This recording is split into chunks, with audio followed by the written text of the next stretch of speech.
Welcome to Enterprising Minds, the latest episode, first episode of 2026 with the three of us. So exciting time.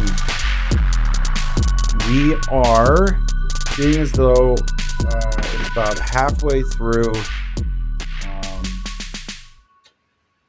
the first semester or the spring semester of colleges, and I've been doing some conversations at guest lecturing at some colleges.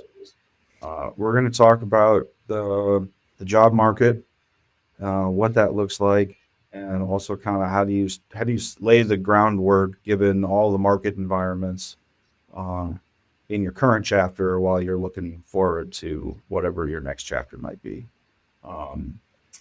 Alex, per usual, I'll kick it off to you to queue up the stuff you put in chat in our pre-recording meetings. So Yeah, on to absolutely. you. Yeah, it's been kicking around online. There's been a number of well-known individuals, so CEOs, futurists, you name it, who all kind of have a similar phrase around AI, saying like, "Oh, it's going to end a bunch of jobs," right? Right. And the definition of exactly what they're claiming is going to be ended varies. The timelines all vary. It's almost always a year, 2 years, some period of time like that out. Microsoft CEO at one point said that white-collar jobs could be automated by AI in 18 months. He said that in February. I have a little pushback against that at the beginning, but I do want to kind of like pivot to something a little bit more useful instead of just kind of ranting against statements like that. I guess I've always had that kind of concern in the past too, of CEOs make wild statements for publicity and stock reasons versus Right. we should really be listening to them because they know everything. Like there's a pretty big, separation between those things and the bias there. Well, it's not like Microsoft is in a good position with its AI compared to the big three. So, I mean, if you want to talk about Azure and all the rest and like, hey, who's going to be on top and enterprise sales? Yeah, I can see a reasoning. But my quick pushback on it is just simply, there's a human aspect here that is completely missing from those statements. There's a technology aspect that is, and a human element that's missing. So my point is, let's imagine everyone in the entire world today got an electric car for free. Shows up, everyone got one. Wonderful. All the cars that currently exist are also going to be driven, and it's going to take 30 plus years for those to finally die. So will we have 100% electric cars on the road in 2 days? No, we won't. Because people are still going to be using the same cars that they already have. And there's going to be a whole bunch of people that are highly resistant to the idea of an electric car, and they will maintain their gas car for as long as it possibly can. Right?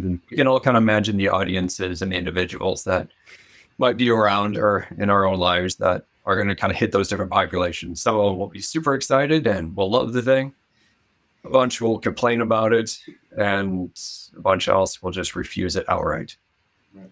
That's the same thing with AI technology within any company and corporation. Just to say that you have technology does not mean that you have automation. That's two different things. Oh, yeah. AI. Oh, yeah. Go ahead, Ruthi. And just because you have the automation doesn't mean you have the proper data and processes to put in place. And it also doesn't mean that it isn't fragile as heck. In the moment that any change happens, the automation breaks. Like the idea that there's like step 1 through 7 of like every task is just simply not true, because over time it shifts, things change, needs develop, or needs end. Like it's just not needed anymore. That's of all the past inventions that used to be part of offices. They're gone. Things have moved and moved significantly different. So the idea of technology being released in 18 months from now that could do some part of a white collar job, yes. But I still push back against that because you're dealing with humans again. Right. And whenever you think of a business, there are certain elements that are always the same. Having to do paperwork, taxes, dealing with employment law, real estate maybe. And then there's the actual trade itself, plumbing, pizza making, corporate accounting, whatever it is, right? There's elements of that always can be automated or are sent to somebody else who is maybe more of an expert, and there's other elements that can't be. So you're going to have a plumber doing plumbing, and you're going to have the accountant doing accounting, right? So to say that you can have a piece of technology that can do all the jobs in between, including one person communicating with another person, talking about whatever needs to be discussed, strategy, work, day-to-day, just elements of admin, that's not getting automated. We're not having cyborgs walk around. We're having a computer system, computer-related work. There was a guest on a financial podcast that I was listening to that I thought had a really good way of putting it, where business is about solving problems. So the jobs, you're trying to find solutions to different problems, and essentially what you're saying, if AI is going to take away all of these jobs, is that AI is going to solve all of the problems of those jobs. And that's just not going to happen, because, to Ruthi's point earlier, you need to have perfect data, which, all right, I've been in this game, 15, 20 years. I've never seen perfect data ever, anywhere, in any form. Right. I to your point, the human level things, like, all right, we have this dashboard. Great. Who uses it? No one. What do they use? These 4 separate spreadsheets that are redundant because they only have one unique column across all 4 of them, but then the 17 other columns are the same data from the 3 other data sources they pull from, because somebody has a preference for a green header instead of a purple one, and all the ridiculousness that ensues from that. Right. So yeah, I'm not too worried about that. Like, is the technology capable of doing it in 18 months? Maybe. We're 3 years into AI, and most people are still using it as like a Wikipedia search or an answer engine. They're not actually leveraging it to its full capabilities of, creating landing pages or connecting different data sources, or, strategic information, like pulling in multiple data sources from public spots. Like the capabilities most people are using are so surface level. So when I see things like that, I'm thinking, all right, it's about the PR. It's not about actual reality, especially when you're a company that's targeting enterprise organizations that are going to be 5-10 years delayed anyway.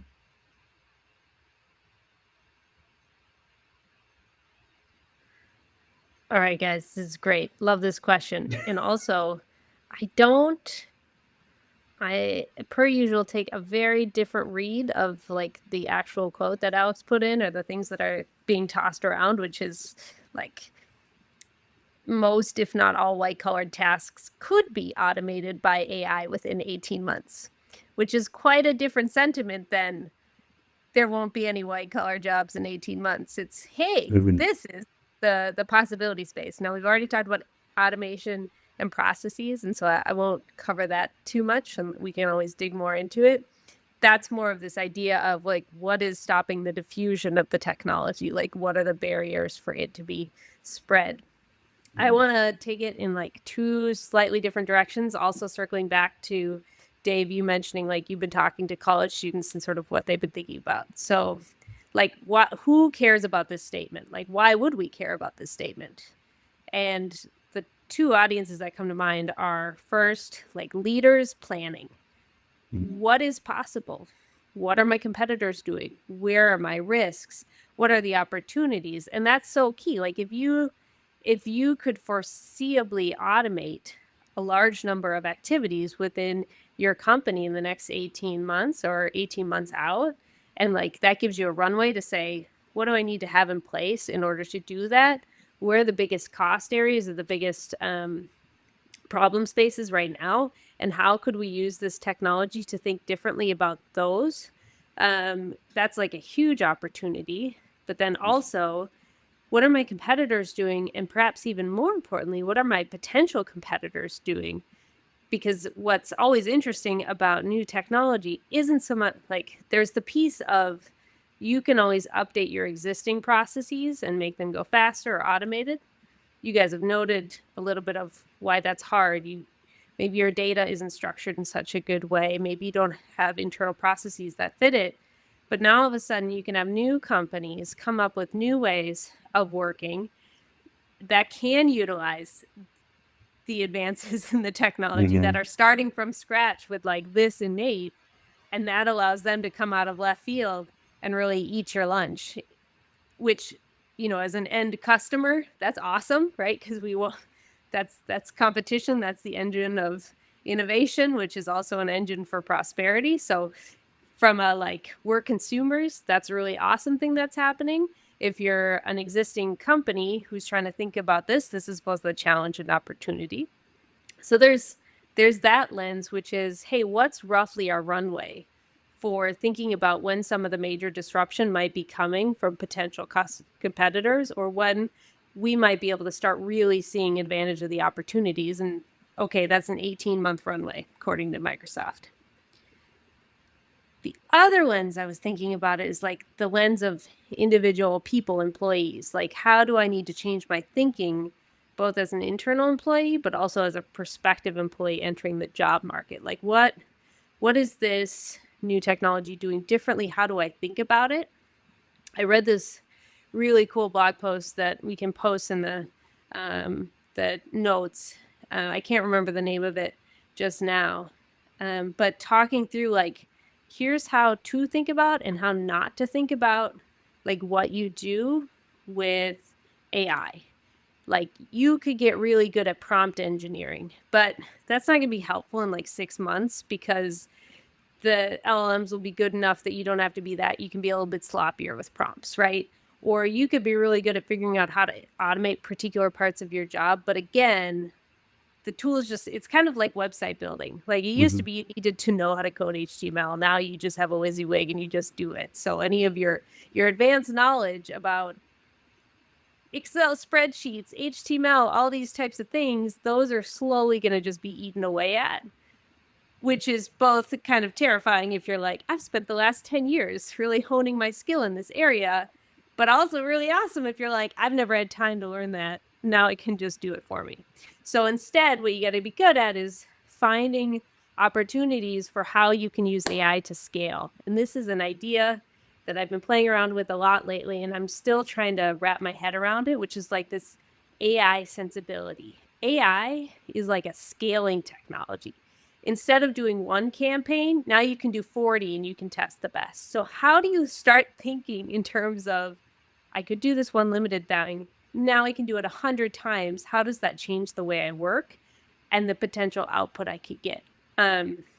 So that's really cool. And the last one I'll pop in here is this idea of like companies not hiring or just replacing workforce. Like, in some places that may be true. There might be like pockets of the organization where a company just goes, oh, we don't need a team of that. We can just have one guy plus AI and it'll be great. But what that is, those are like productivity gains. And when you have productivity gains, this is Jensen Huang now, CEO of NVIDIA, like, you don't just stop growing. What you do is you get to utilize more of your ideas. And like, if you have more ideas, you could expand what's possible. You're likely to hire more because it's ideas that allow you to grow your business. So it could be that in some areas you might go, oh, AI is replacing my team. That's true. But then there's going to be other areas where all of a sudden you can do a ton more than you could before because of the productivity gains. Yeah, no, I was just gonna a couple of quick examples, Ruthie, with what you brought up.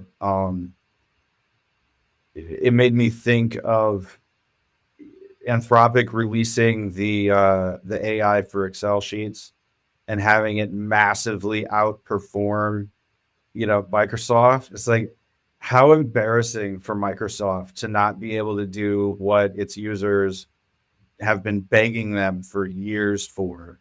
And here comes this AI startup that's just like, yeah, this sucks. Here, we did it. It's a quick plugin.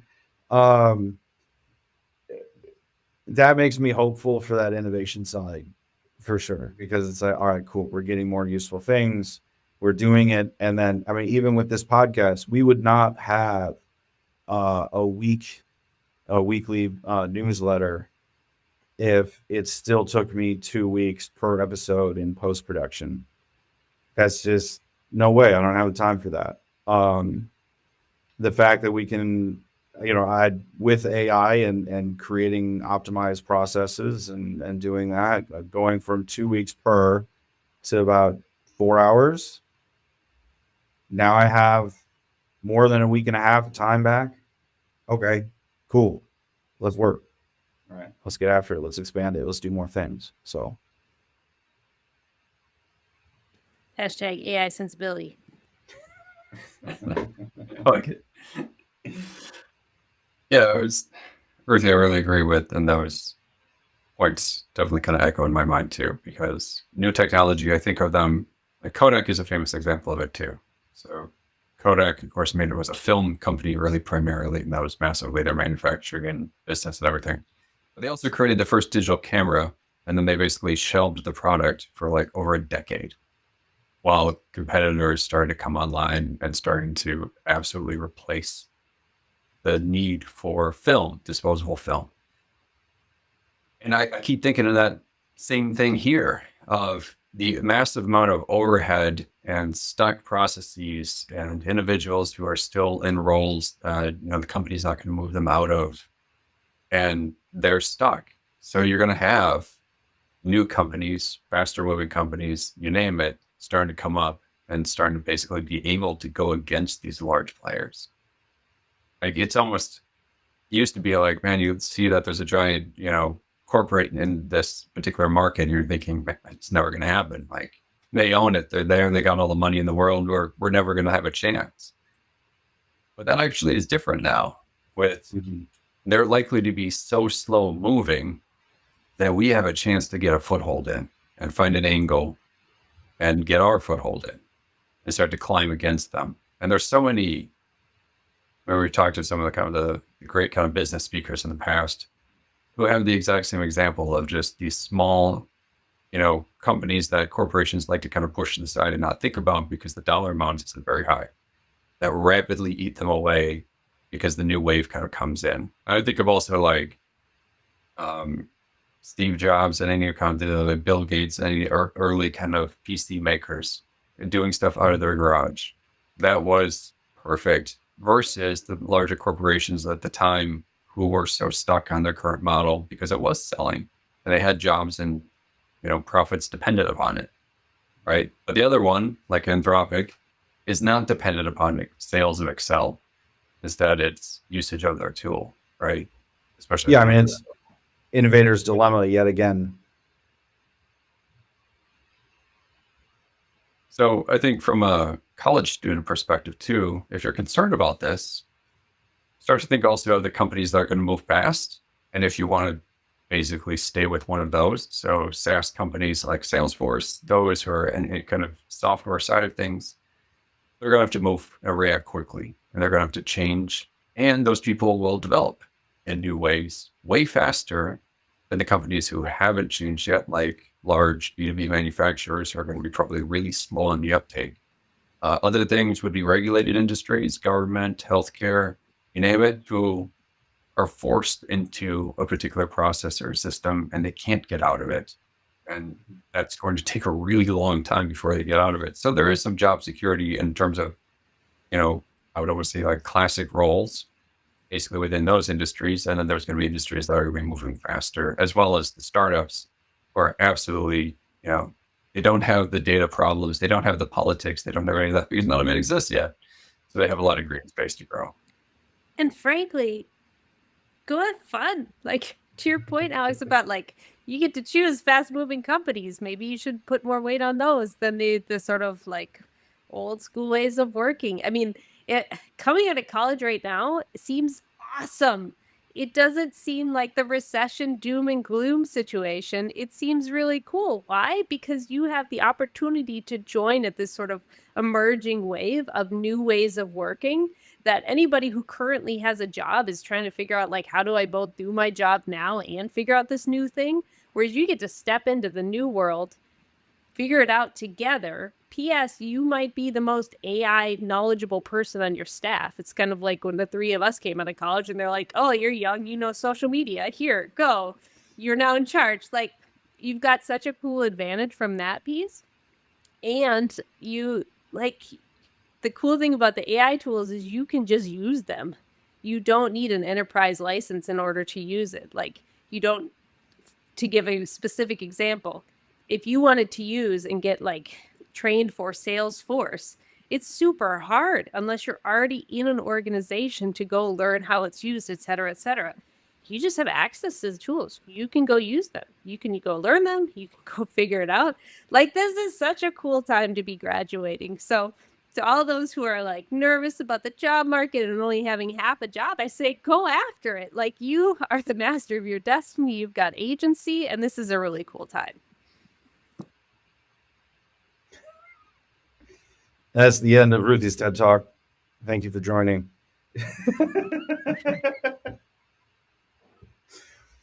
No, I think you're mostly right, as with most of our friendship, right? I'll take the counterpoint to Ruthi's. I do think it's a cool time to grow up, to be graduating. To your point, that there's more opportunity, but I view it as more opportunity for the individual to figure out what it is they're good at and what it is they want to go after, right? Because I think I look back at a lot of the students that I went to school with. Now, granted, I was a liberal arts major. I wasn't, business or anything useful, traditionally viewed as useful, right? I'll be happy to debate that at any other time than this episode. But graduating into that, it was what can you do? Well, liberal arts degrees teach you how to think, right? Not just do a bunch of tasks, but how to actually think and be creative and go through. And that was amazing, right? So then, like, going through and then hitting my master stuff, that taught me how the world actually worked. Like, here's the financial underpinnings. Here's how people are actually making decisions in organizations. This is why something that doesn't really make sense kind of does make sense if you know how the dark matter is, working through the system. All of that doesn't really change, but to your point, Ruth, it's like scaling yourself, scaling what you're good at, scaling what you want to be good at is now easier than ever, because you now have your own, personal assistant or assistants, depending on how far you take like agentic work or setting up different workflows and like how nerdy you want to get in, with that. And I do think the vast majority of people just getting knowledge that you can do more than just ask it a question like you would a librarian, and actually start doing some strategically important work. Once we get more people on board with that, then it'll be fun because there'll be more competition to go against. Yeah. I think we're about a year to 2 years out from that right now. Mm-hmm. Two main factors. One is, like stuff that was released a year or two ago that people are now more comfortable with, and they're doing more advanced stuff with it. Right. So it takes kind of a little adoption period for people to kind of get their arms around it. Claude Code, Claude Cowork, and OpenAI's Orchestration, I think, are kind of like the three main shifts that have happened.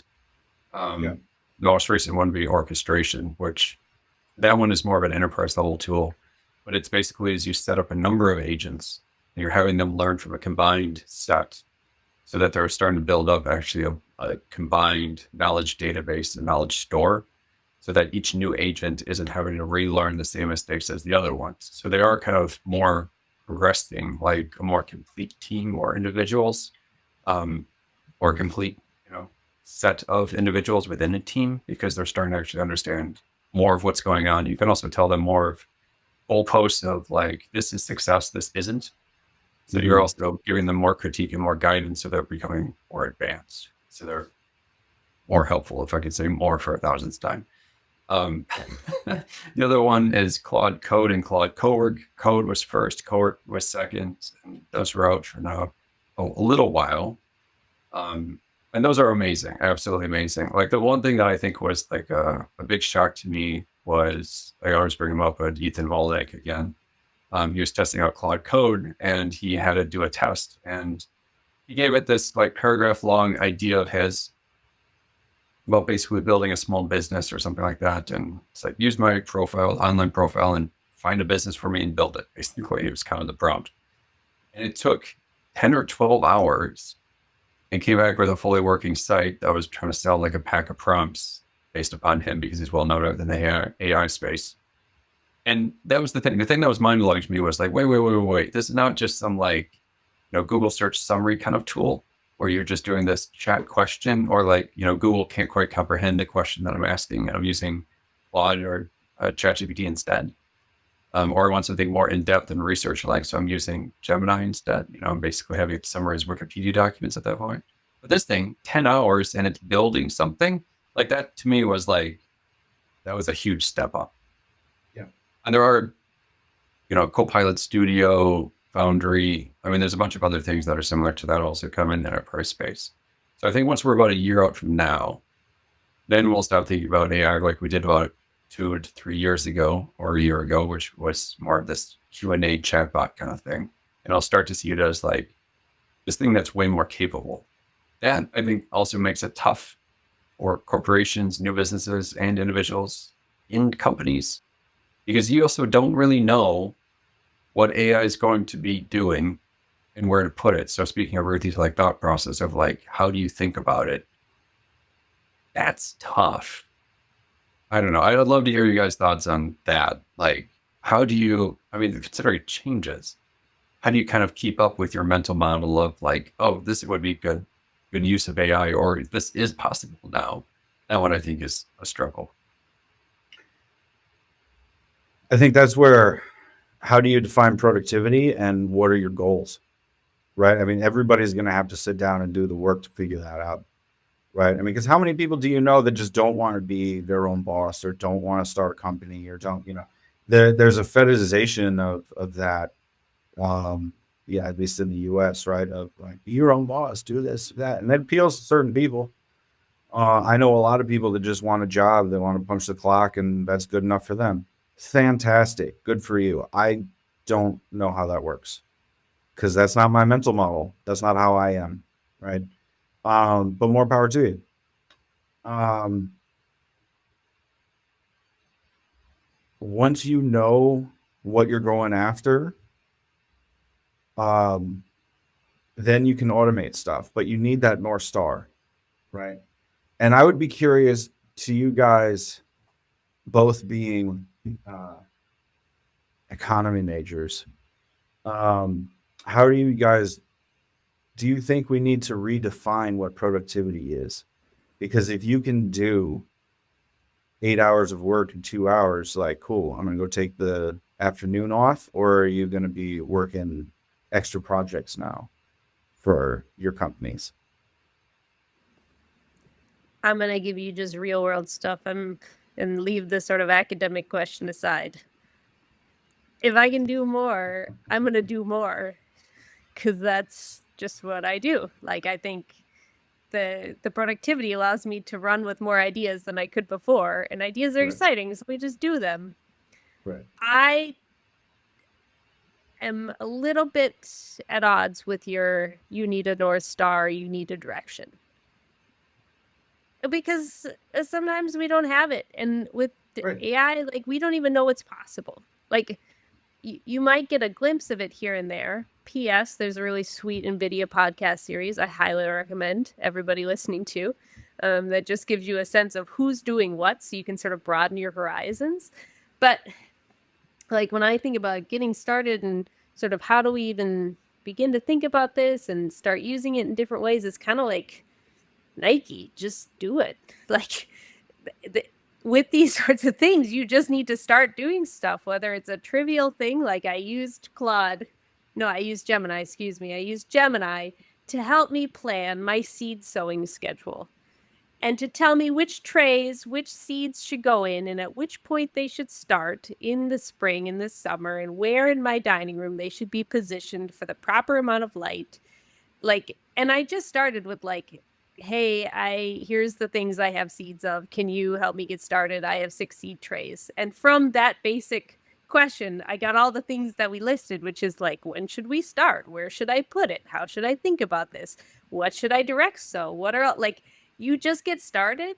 And there's this really cool cycle that I'm noticing in projects at work or personal things where you kind of just do a thing and then you learn a few things and then you do a thing and then you learn a few things and you get that sort of feedback loop going. And like that, after I realized this, I was like, that's lean startup. So like read the book Lean Startup if you need a guidebook. It'll walk you through like academically how you think about this thing. But really, just get started with something and start playing with it, because it's through the actions that you're going to learn most and you're going to uncover things you don't know.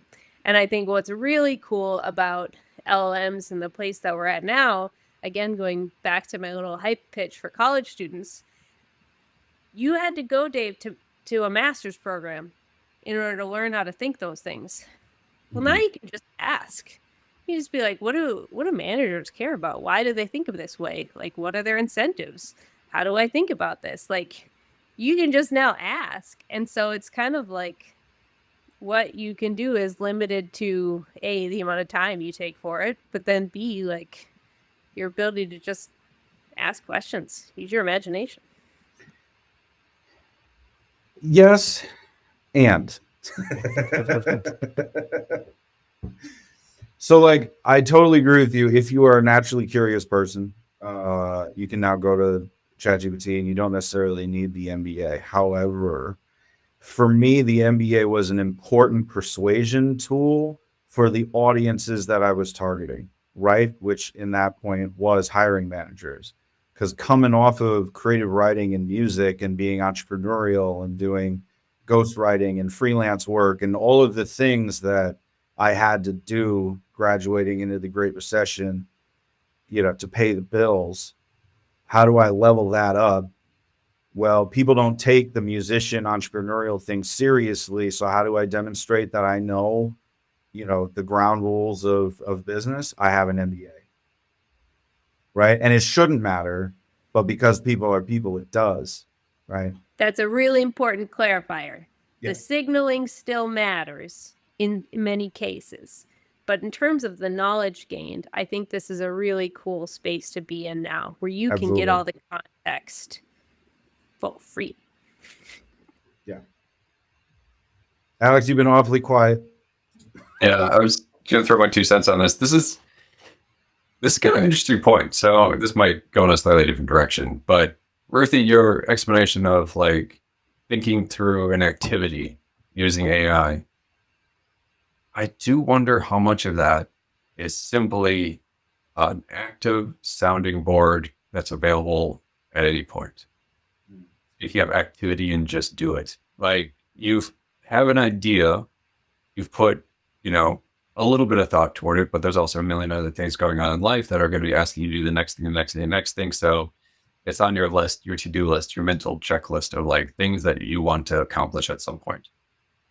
But now you can stop for the next 5-10 minutes and be tapping away on your phone and start having an active, basically sounding board thought conversation toward it, kind of building out some of the details and teasing out some of the things that you need to think about and consider when going through this process. And I kind of, with some of these, I was kind of wondering like how much of that was already going to happen if you had spent that time, just going through that motion, that activity, and maybe speaking out loud literally would get you most of the way there.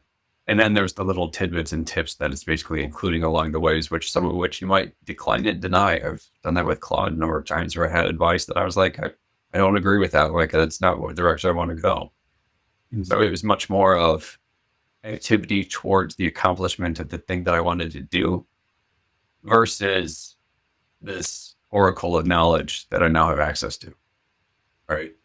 And it was much more, I don't know, maybe that's just a personality trait of like talking things out, which I like to do. maybe that's part of it too.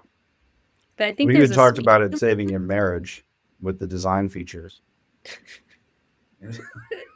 That's true. And endlessly annoying my wife with interior design questions versus endlessly typing away on my phone.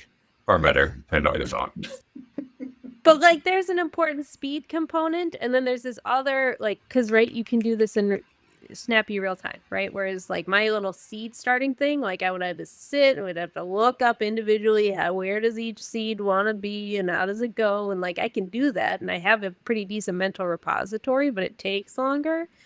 But then also there's this other element that's kind of new, which is like throughout the response, you're going to get little bits and pieces that spark new ideas. But then also those like 3 helpful responses at the end of everything is like, do you want me to do this? Do you want me to do this? Do you want me to do this? Like it gets the forward momentum that you wouldn't necessarily have it. It's like next steps in a nice way that doesn't make you cringe, you know? The one thing that I've been wondering is with the changes in how the models are working, right? I've found myself going from leveraging ChatGPT early 2025 to then kind of migrating more towards Gemini because I prefer the responses. And Gemini 2.5 came out and it was just better than what GPT was doing. Now Claude's out and kind of took the leaderboard, and so I've been finding myself migrating over to Claude because of the extra capabilities and the writing. Since I use it a lot for writing and thinking through creative writing stuff, I'm leveraging Claude more. And then I'm sitting there looking at all the stuff that I have. It's like 2.5 years of stuff on ChatGPT. And I'm like, man, do I migrate any of this? Like, do I save this and just like create a master prompt for like the main use cases? And like, based on what I talked to you about for 2.5 years, like summarize it for a system prompt or something, or, and then delete everything, or, do you just like delete all the context and then rebuild it every year so that this is my 2026 whatever? I mean, have you guys migrated the knowledge base or Yeah. thought of that even yet? Yeah, I did that. OpenAI, shifting from that common usage to Claude. Yeah. I have edited the rules of responses for how ChatGPT operates a number of times. My most recent set, it finally starts to respond in a way that I prefer. Instead of making very deterministic statements, it will state its level of confidence in parentheses around different statements. Stuff like that. Like, You got to share this, man. This sounds awesome. yeah, That I is got so Alex. frustrated with it. Yeah. Yeah, oh, I got so frustrated. It's like, we need to do this right now. This is the only way to do things. I was like, what? No. Freaking program tells you what to. No. There's so much of that rebelling. That doesn't work. Plus, also, like, it just wasn't. I mean, the prompts, speaking of like the prompts that come afterwards it's responsive, like, should I do this next? It was also extremely confident with basically running down its own line of thinking versus like shifting away from it, which Claude was a lot easier to do a better conversation with. They kind of shifted to something that's the output that I'm actually looking for. So the way that I did that was basically is I went through OpenAI's history. So you can look at basically the file that it has on you. And it's a pretty long summary file that it constantly uses and refers to, and it adds to whenever you tell it something like, oh, I have a dog, or I have a cat, or, whatever else, or I live in this state or this country. It starts to add that to that file. And what I've done with ChatGPT, but also Claude, is create separate projects. So I have ones that are more work-focused projects, and then I have more personal life projects. So in general, that's kind of the 2 big buckets. But I actually have, based upon things that I've done, like ChatGPT Pulse, things which are automatically updated newsletters and stuff, or activities that it does on a recurring basis. Got like 3 or 4 of those that run now. And those are in separate projects as well, because that stuff is either around like job search stuff or keeping up with my particular sort of industry and skill set kind of things. So it's not really work. It's not really, it's kind of an in-between area. So I made different projects for that. So yeah, it's totally possible to take that history, import it over, throw it in. It still takes quite a while. You can also ask any of those to request that it makes a master prompt for you. And that alone, that phrase, will kick off a gigantic interview process that it basically asks you, well, who are you? What do you do? What are these your sort of job activities? Okay, you said this, but do you mean this? And it'll start going through all these different questions until it basically compiles this master prompt. Then you can use for any of the other tools as well, but also it has now collected basically a really, really good idea of the thing that you want to talk about, the information you want to give. So I've That's done really that with interesting. ChatGPT as That's well. cool. And the master prompt really helped because there was like, you know, trying to, I don't want to ever give company information, but trying to like line out where I am comfortable being able to like line that out and give it a much more better context. I mean, its responses were far more realistic with what I was suggesting at that point. Right. Just off of that last little bit that Alex walked us through, and that going back to our people who are looking into the job market, and this could be applying for anybody. Find people to talk to. Mm-hmm. Talk to people about what you're doing and what you're experimenting, just like we are today. Because like all the things that Alex was just like, and then I found this and I tried this. Like in no world would I have done those. Similarly with what Dave's doing with how he's using the transcript technologies and the recording technologies to then magically link things. It would never occur to me to do those. I would do other things that I can potentially bring to the table. And the ability to talk through with other people and compare notes is such a cool learning and innovation engine that I think is super important. So find some friends who are excited about nerding out. And the only seed trays that I do is roasting. So yeah. No, I think that's the big takeaway for this episode. I think is, you know, it is a unique place to be for the new grads. I mean, even with middle management, mid-career people like ourselves, right? Where it's all right, we got to do our old job, but we got to account for the new, and you know, do I want to be part of the change, or you know, what am I comfortable with? I think it's a really interesting time. And as always, I'm interested to see sort of where we end up. Obviously, we'll continue to figure this out. We're going to have a number of kind of special episodes coming based on the talks that I've been doing. And I know, Alex, you brought up wanting to do certain things. So be on the lookout for those. And as always, like, comment, subscribe. Go check out Pathways. And also, first of its time, we now have a website for the podcast. So go check that out. It is enterprising-minds.com. Again, it's enterprising-minds.com, where you'll have all of the episode transcripts, all of the Pathways newsletters, all in one spot. So go check that out. Let us know what you think. And there's a really cool video on the homepage, if you don't mind me saying so. Yeah. Thanks for hanging. Have a great couple of weeks. We'll see you in the next episode of Enterprise Minds. Cheers.